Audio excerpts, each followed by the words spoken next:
Total Retail Talks is brought to you in association with Emarsys, part of SAP, trusted by over 1,600 companies worldwide, delivering impact-driven industry solutions to give power to the marketer. Emarsys knows that marketers don't have time to chase after flashy predictions and trends for the year, which ultimately don't lead to revenue or growth. That's why Emarsys has launched Unpredictions, Marketing Priorities Powering 2022. Request a demo or check out the ebook at emarsys.com. Welcome to Total Retail Talks, your podcast channel for retail knowledge. Hello, and welcome to this episode of Total Retail Talks. I'm Joe Keenan, Editor-in-Chief of Total Retail. I am joined on this episode by Joe Fisch, who is the CEO as well as the CFO of Wine Access, which was recently named the #1 wine club by the New York Times. Joe and I are going to be discussing a little bit about the Wine Access business and its growth. So thank you for joining me today, Joe. Well, thanks for having me, Joe. Really appreciate it. So to get us started, how about you tell our audience a little bit about Wine Access for those that might not be familiar with the company? Sure. So the Wine Access, direct-to-consumer wine e-commerce company, marketing in about 45 states plus DC. So, in the most simplest terms, and my CMO always kills me for saying this, but we sell wine online, but it's so much more than that. The way that we look at it and the way that we approach is really kind of in 4 different pillars. So you have curation, what I think is the best wine team out there, pound for pound. Master Somm, Master of Wine, foremost sake expert and former beverage director of Morimoto, scouring the globe looking for the greatest values and the greatest wines. Really told through compelling content. So every story that we put out, anywhere between 500 to 1,000 word narrative. And what we're really trying to capture is who are the people? What is the place behind this wine? Why is it relevant to you? Why is it relevant to the consumer? There's a story behind every wine, and we want to tell that story. Perfect provenance for us is also of the utmost importance of making sure, when we go to the chateau and we're in Bordeaux and we're tasting there, the way that we tasted that wine in the chateau, we want to make sure it tastes the exact same way that the consumer tastes it in their home. So making sure that it's always coming from the source, that it's always being shipped and taken care of in the way that it should be, so that when it gets to you, it's in pristine condition. And lastly, I think like any consumer product company is this real commitment to the customer, to being customer obsessed, to really going over the top. So we really pride ourselves on a really high level of customer satisfaction. And it's something that every single person at the company looks at it, from myself all the way down to the accountants. How are we making sure that we're delivering an amazing experience? So that's how I kind of think of Wine Access in a nutshell. Yeah. Before I ask about your kind of professional background, 2 follow-ups real quickly on the company itself. One, you're sourcing your wines from all over the globe? Yeah, so it's about 50% of our wines are imports and about 50% are domestic. So pretty nice split between the two. And then in terms of distribution, you mentioned direct to consumer. Any other channels currently, or everything is sold through the e-commerce website? We have a small wholesale component for some of our proprietary labels, but the vast majority is direct to consumer. So that leads into your story a little bit in terms of you joining Wine Access about 5 years ago at this point. Tell us personally a little bit about your experience and what led you to join Wine Access. Yeah, so it goes back to a love of wine of probably about 15 or so years ago. So, of all things, I actually came up as an auditor, and 2 of my biggest clients were Kendall Jackson and Foster's Wine Estates, which is now Treasured Wine Estates. And that was kind of like my first, I should say, preview of the wine industry. And I started to get around it. I started tasting wines and learning about holy cow, I love this stuff. And throughout my career had moved into consulting and later on to Ghirardelli Chocolate Company, always kind of in the finance realm. I'd always told myself, if I can't eat it or drink it, like I'm not going to be able to understand it. So it's a good thing I never went into something like software security and some sort of SaaS business, because I would have been horrible at it. So I'd always had this love for consumer products, and whether it's amazing chocolate or it's amazing wine, like how can we deliver that experience, into someone's home? And the opportunity to lead the finance group at Wine Access came up about 5 years ago. And when I thought, wow, okay, this is going to be, it's e-commerce, which I have a background in. It's wine, which is something that I absolutely love. And more so, it's wine where I get to work with like a variety of producers as opposed to one. So to me, it was an absolute no-brainer. I didn't even know how the negotiating probably went. I probably just said, I'll take, like, just sign me up. I'll do it, which obviously, finance guy almost never does that, but I jumped at the opportunity.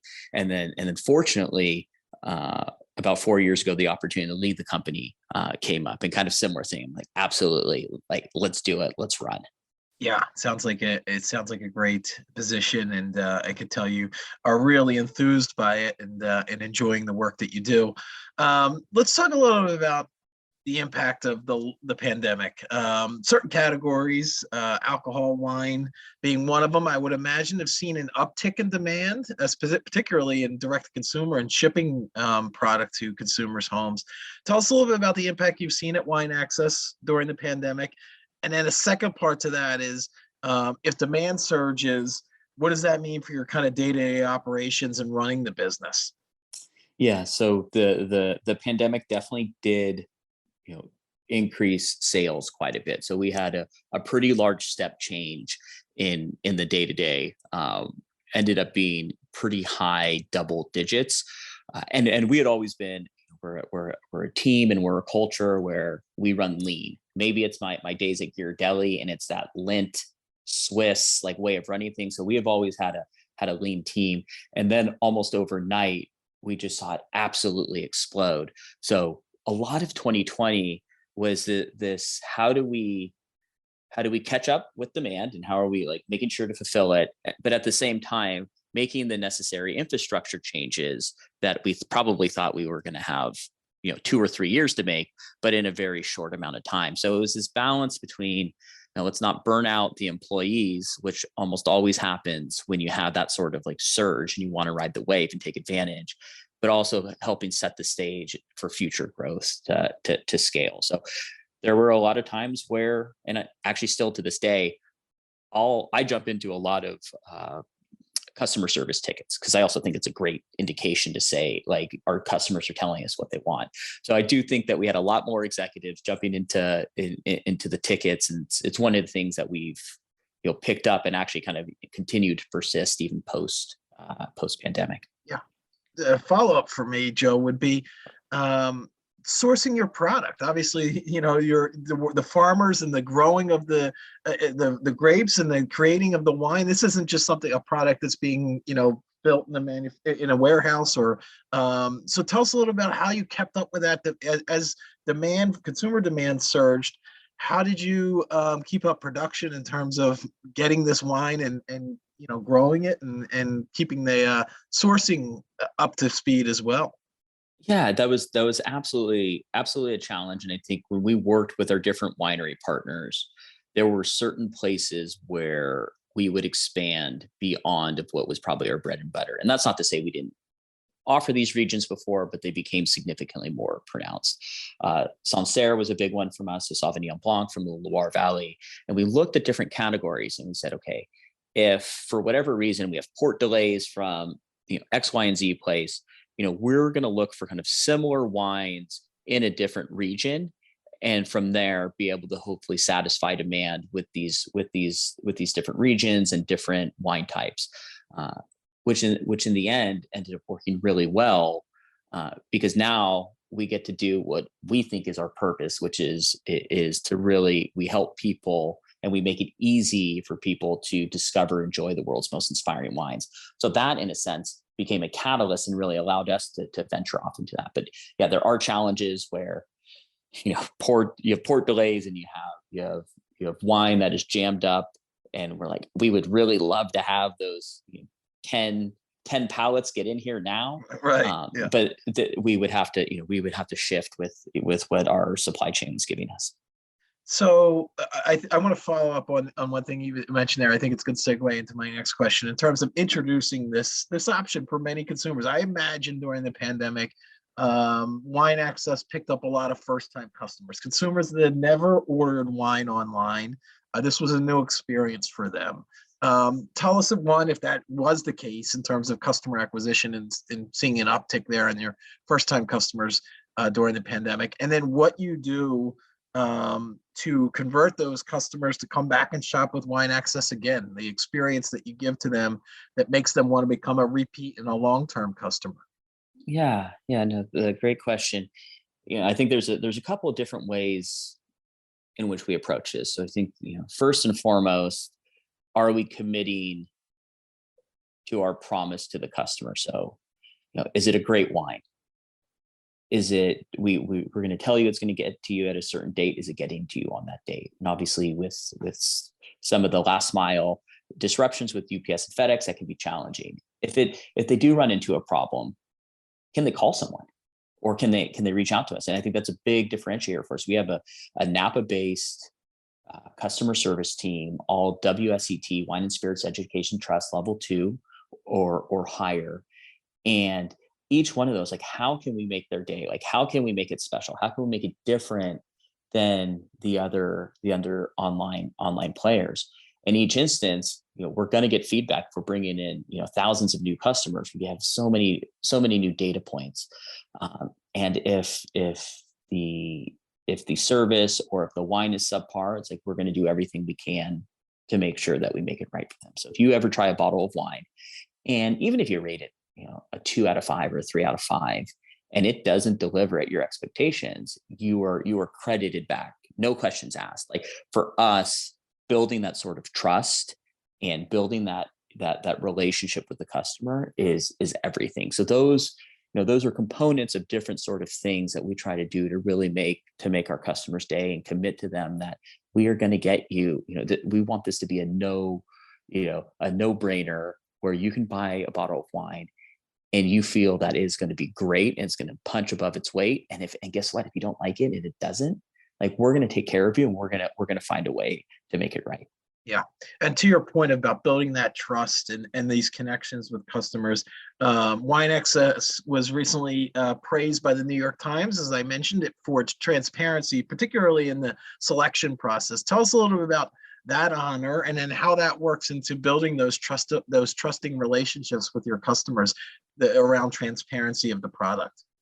Yeah, this one was, it was a surprise for us. We felt so honored. Obviously there's so many, other great clubs out there, and it's been a new offering for us. We just launched it back, I think, in 2018. So it's a young club when you compare it to a lot of the other ones.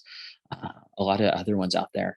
I think it really starts with our wine team and the way in which they source. So as I had mentioned, we're talking the best of the best that are going all over the globe to find wines. So we taste 20,000 wines a year, and about 1 in 18 makes the cut. So it is a really tough process to get a wine through. And what we always try to say is that, getting a wine through and offered on Wine Access is a big deal. It's gone through vetting process, judging panel where every single person on our wine team is tasting it. You have some hot debates going back and forth. Like, does this punch above its weight? Does this work for the category? And I think the amount of rigor that is spent on each wine to make sure that it's going through, like, really takes the guesswork out for the consumer and puts it on us. So I'm really proud of what that team does. And I think having those sort of credentials, and people committing their life to wine and then sharing that experience and sharing their expertise is so important when it comes to building trust with our customers.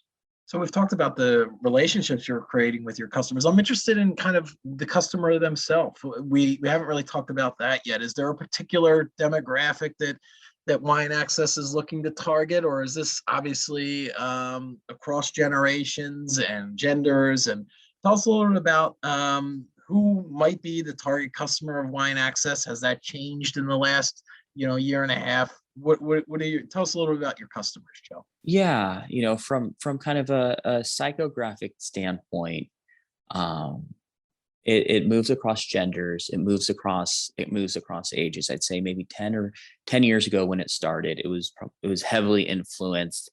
You're probably talking 55-year-old male, and our offering was single SKU per day, daily offer. You pretty much are buying, 6 or 12.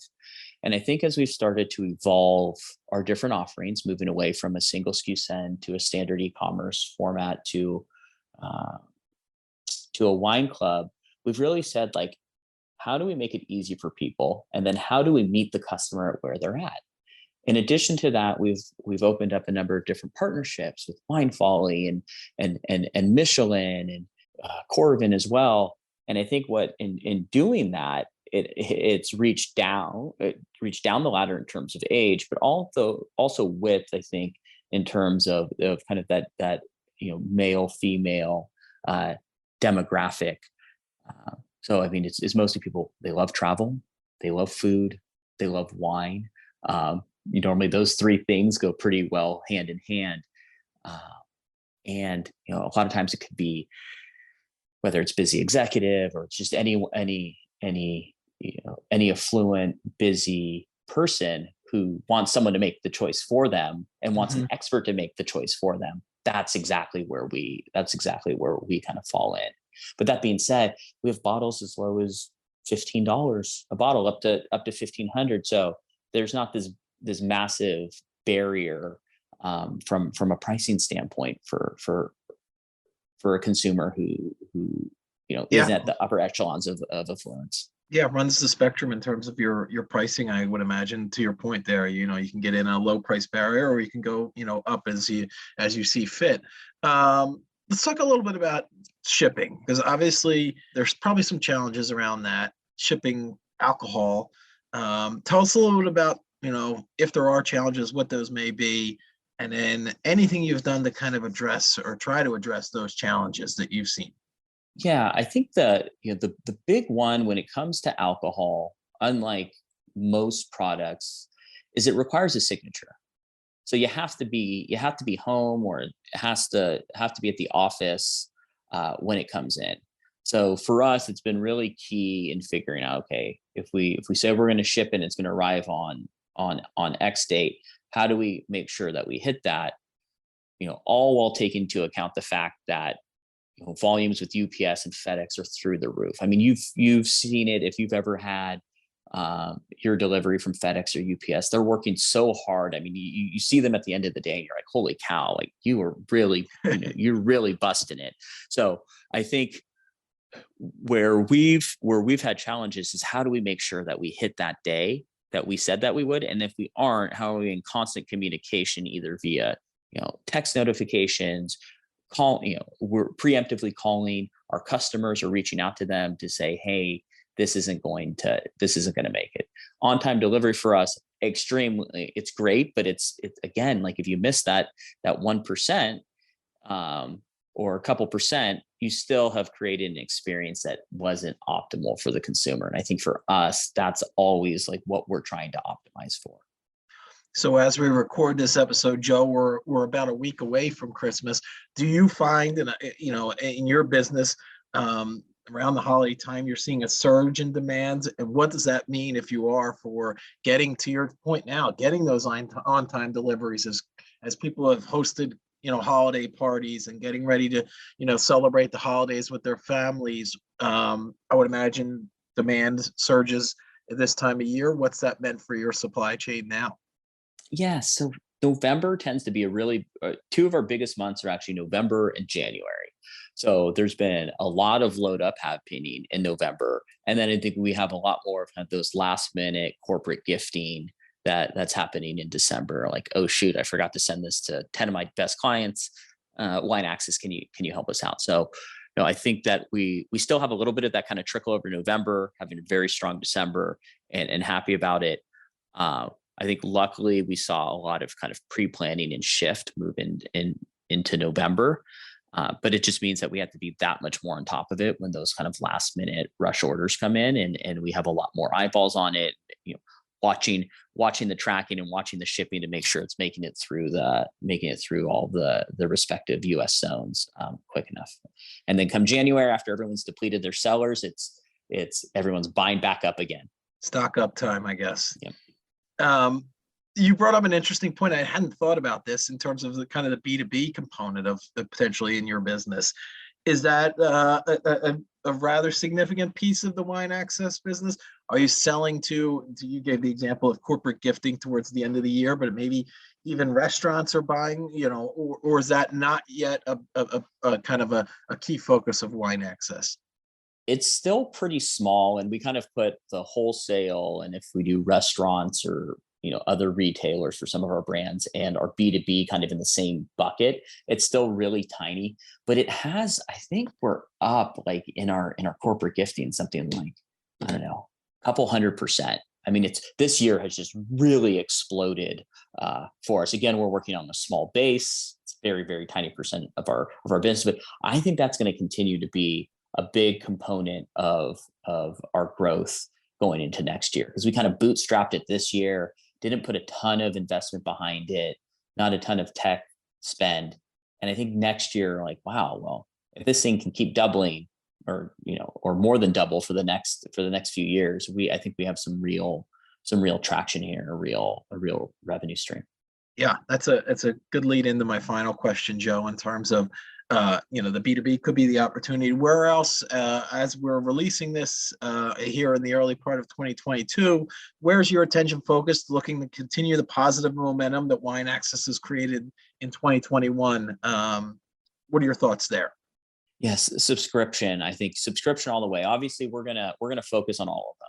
We have our daily offer, single SKU send. I think there's a lot of really cool stuff that we're doing in our store around personalization and recommendation. So it's that component. But I think the subscription piece is just really, really booming. We'll be in year 2 of being the official wine provider of the Michelin Guide and Michelin subscription. Obviously, Wirecutter picked up our Discovery Club, which has got a tremendous amount of traction in the last couple months. Winefall has done really well, and then we have some other kind of cool ones that will be announced. I think probably in the next month or so, probably actually when this when the podcast gets released. So we're continuing to hammer that recurring revenue, subscription, and then making sure we just keep delivering on that. Is there some within that subscription model? Is there different tiers so you can get more frequent deliveries, your volume in each delivery? Is there some, or is it one uniform subscription program across the board? Great question. It's different based on it. Most of them are based on a quarterly cadence around this 150 to 200, but we do have some that are $200 per shipment. We do have some that are extremely high end. So it's once a quarter, it's $400 a shipment. We have some that are $120 a shipment every other month. So, we really try to meet customers, where they're at. And I think with the different clubs, we've kind of been able to do that without driving too much operational complexity. Yeah, and actually, I do have one more follow-up question on that. And you mentioned a single SKU shipment, which I think is really interesting. Obviously, is there some sort of barrier given the rising costs of shipping and the single SKU product? Is there a kind of a threshold that you need to meet for that price point to make it work? Tell us a little bit about that program. Yeah, so our current structure for and policy for shipping included is 6 bottles or $120. So if you're either below 6 bottles or below 120, then you would have to pay for shipping. Anything above that, it's included. Gotcha. Great. Well, this has been a really interesting conversation. I want to take the opportunity to thank Joe Fisch, the CEO as well as CFO of Wine Access, and telling us a little bit about the business and what it has planned for in 2022. So I want to take the opportunity to thank you, Joe. Hey, well, thank you. Thanks for listening. For more information on this podcast, please check out our podcast channel page at mytotalretail.com/podcast for show notes. Total Retail Talks is available on Apple Podcasts, Google Podcasts, Stitcher, and Spotify. Make sure to subscribe on our podcast channel page as well. If you've enjoyed this episode, please take a few moments to rate and review this podcast. Thanks, and until next time, this has been Total Retail Talks. This week's Total Retail Talks podcast is brought to you in association with Emarsis, part of SAP. Emarsis has launched Unpredictions, Marketing Priorities Powering 2022. Request a demo or check out the ebook at emarsis.com.